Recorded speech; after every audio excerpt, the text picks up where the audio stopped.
L'illusion du savoir. Dans la pénombre, une flamme vacille. Le trio de penseurs se tient en cercle autour de celle-ci, leur visage à peine éclairé, comme figés dans une danse d'ombre et de lumière. La discussion sur la vérité et le mensonge commence, chaque philosophe apportant une perspective radicalement différente sur ce qu'il considère comme des vérités absolues et des mensonges inévitables. Le premier à prendre la parole est René Descartes, le père du rationalisme, dont la voix claire et méthodique tranche l'air lourd de la pièce. « Je pense, donc je suis, dit-il avec conviction. La vérité ne peut résider que dans ce qui est indubitable. Le doute est l'outil essentiel pour arriver à la vérité pure. Il n'y a pas de place pour le mensonge dans ce processus. Si une pensée douteuse surgit, elle doit être rejetée, car elle ne peut être fondée sur la certitude. Le mensonge est l'illusion par excellence, une construction de l'esprit qui voile la raison et l'évidence. La vérité, elle, est l'éclat de la pensée claire, distincte, inébranlable. » Il se tait un instant, laissant ses mots flotter dans l'air avant que la voix de Ludwig Wittgenstein ne se fasse entendre, plus calme et réflexive. « Vous parlez, Descartes, de certitudes absolues, mais qui est en mesure de dire ce qu'est la vérité ? La vérité n'est pas dans l'absolu mais dans les jeux de langage.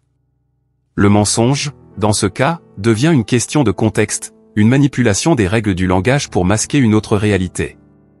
Nous sommes prisonniers de nos mots, de nos définitions, et la vérité elle-même n'est qu'un produit de notre usage du langage. Le mensonge surgit là où le langage se déforme, mais même la vérité est, en un sens, un jeu de langage, inconstruit. Une pause s'installe. La flamme vacille, jetant des ombres plus longues, tandis que l'attention de tous est attirée par la troisième voix. C'est celle de Michel de Montaigne, le sceptique et humaniste, qui, avec un sourire léger, intervient dans la discussion. La vérité, selon moi, n'est pas un idéal qu'il nous faut atteindre. Elle réside dans la reconnaissance de notre ignorance. Ce que nous appelons vérité est souvent un accident, une habitude ou un préjugé. Il n'y a pas de vérité universelle. Nous sommes constamment en mouvement, changeant, et nos certitudes sont fragiles. Le mensonge, loin d'être toujours néfaste, peut être un outil de protection contre l'injustice ou la souffrance. Il faut apprendre à vivre avec l'incertitude. Les voix de Descartes, Wittgenstein et Montaigne se mêlent dans une contemplation silencieuse. À travers leurs paroles, ils révèlent les différentes façons dont l'homme approche la vérité et le mensonge, une quête de certitude, une dynamique de langage et une acceptation de l'ambiguïté de l'existence.